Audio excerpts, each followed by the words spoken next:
Hey guys, we've been talking a lot about characters. We have 2 more sessions to talk a little bit more about our characters, and then that'll be it, and we'll move on to something else, okay? So today what I want to teach you is that when we get to know as a reader our characters really well, then just kind of like our best friend, we can kind of predict what our characters or our friends are going to do next, okay? So today what we're going to talk about is use what you know to guess what's going to happen next in your character's story, okay?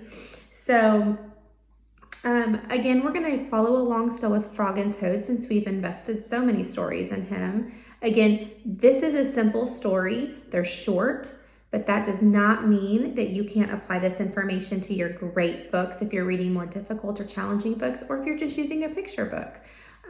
This concept can be applied to any reading level. Okay, so you guys are doing a great job so far. We've loved getting to see your posts, so keep up the great work. All right, so we know that in the first couple of books or stories that we've read about Frog and Toad, that Frog is lazy. He's definitely kept that trait up throughout the stories, and he really relies on Frog a lot. Okay, so today what we're going to do is we're going to read one of the stories in our Frog and Toad book called The Hat, and we're going to think about some of the things that Toad does. So I'm just going to read the first page and then we're going to stop and have a conversation. So it says, on Toad's birthday, Frog gave him a hat.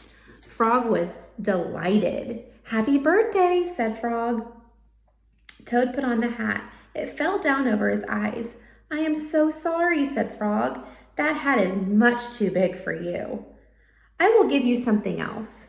"No," said Toad. "This hat is your present to me. I like it and I will wear it the way that it is." All right, so after reading those first 2 pages, I'm trying to think, okay, what do I think Toad will do next? Okay, so obviously Frog is kind of like, his hat is too big, and I want to fix it. But Toad's like, no, I'll just go ahead and wear it. It's fine, no big deal. Okay, because we know Toad so well, we may be able to guess what's going to happen next. Okay, he doesn't like to fix problems, and so he's probably just going to wear the hat no matter what. Okay, so I'm going to go ahead and read on for a couple more pages. It says, Frog and Toad went for a walk. Toad tripped over a rock. He bumped into a tree. He fell into a hole. "Frog," said Toad, "I can't see anything. I will not be able to wear your beautiful present. This is a sad birthday for me." Frog and Toad were sad for a while. Then Frog said, "Toad, here is what you must do. Tonight when you go to bed, you must think some very big thoughts. Those big thoughts will make your head grow larger. In the morning, your new hat may fit." "What a great idea," said Toad. That night, when Toad went to bed, he thought the biggest thoughts he could think of.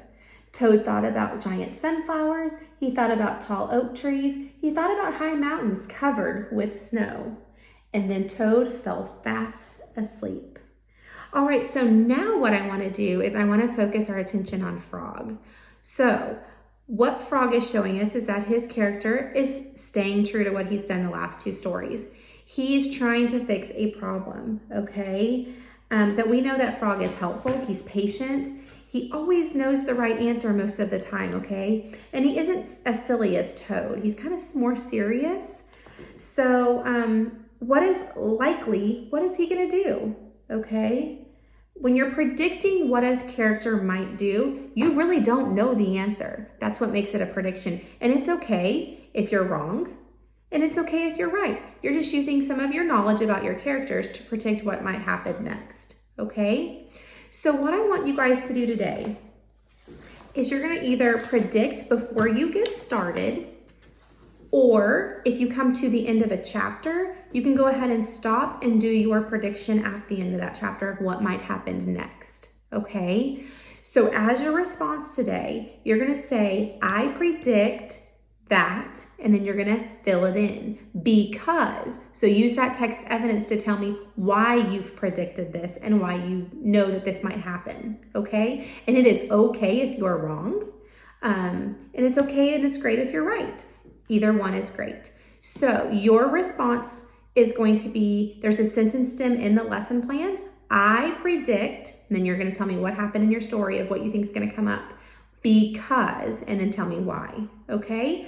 And that's gonna be your response for the week, okay? That's what you're gonna post on Seesaw sometime this week.